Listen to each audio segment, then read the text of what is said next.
What is good and what is up, y'all? It's your boy here, Jay, back and better than ever with another episode of Padres Banter. The Padres are stumbling once again, going ahead and losing the series in New York to the Mets. Are now looking for a sweep in Chicago for the last series on the road this season. So let's get into it right here on Padres Banter.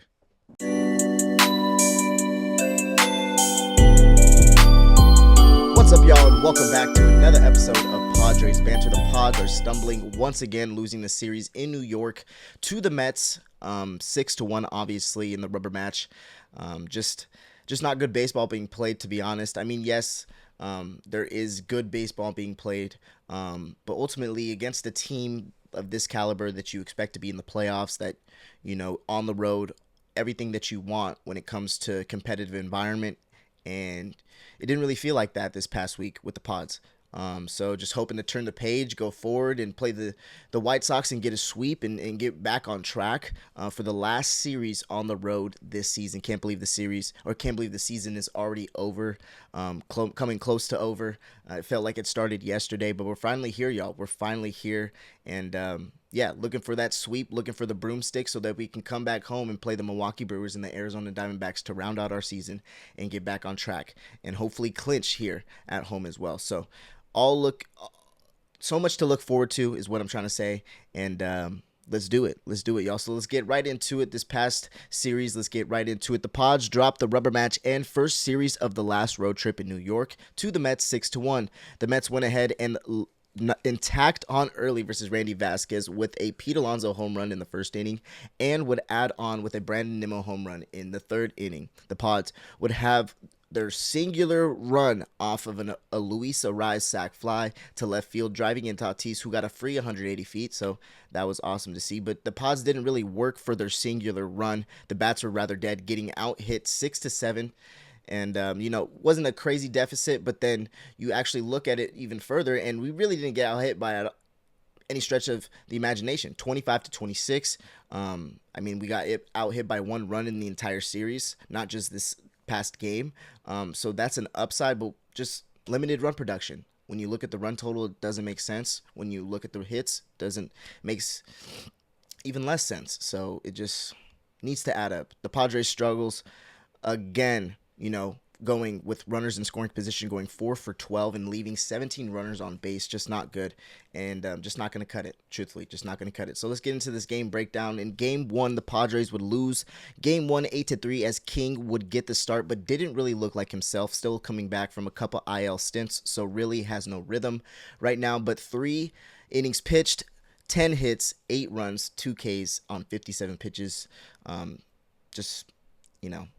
That's self-explanatory. We have seen better from King, but the offense tried to come back with a couple home runs from Merrill, Crone, and Fermin, but just wasn't anyone on base to go ahead and score more runs outside of the solo shots that we had.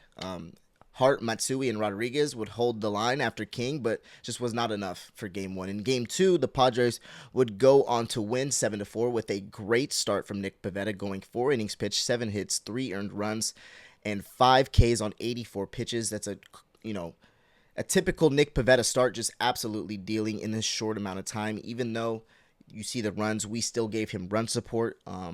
So that's big time, and the 5K is awesome on 84 pitches. So I think Nick is always, on that mound, being aggressive, throwing strikes. And yes, there are going to be times where you see the hits go up, but to be honest, his competitive nature and what he brings to the game and in always being in at bats is why he's always on the mound for us. The Padres would rack up 12 hits as Tatis, Arraez, Merrill,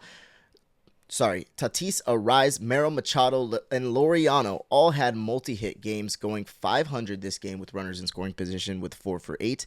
The Padres teed off on Peterson, as this is what the Padres offense is capable of, making great things happen, putting them in prime position for a rubber match. But in the rubber match, like I said, the Padres dropped the game 6-1 and never were really in the game, and it was never in their grasp, and now fall to 5-5 in the last 10 games. And it was a prime opportunity to really lock in the 2 seed for the wild card and gain more ground on the Mets, who are right behind the Padres in the 3rd wild card spot. Now the Mets are surging and won 4 of the last 5 games, But at the same time, we are still 4 games ahead of the Mets, so no panic. But it is a playoff team, and you need to win this series like this on the road because we are more than likely than not going to have a series on the road. So, like I said, back to the competitive part, we just need to be more competitive in these types of series, I feel like, and not just try and turn it on. There's no other time than now. I mean, we got 6 games left, or like 9 games left. So really have to turn it on, guys. Really have to turn it on. But I know the team knows that, and we'll see. We'll see what happens. But like I said, it's just not gonna cut it. It's just not gonna cut it. Like I said, no time to panic. Now looking for a sweep, to be honest, versus the White Sox and get closer to our postseason berth.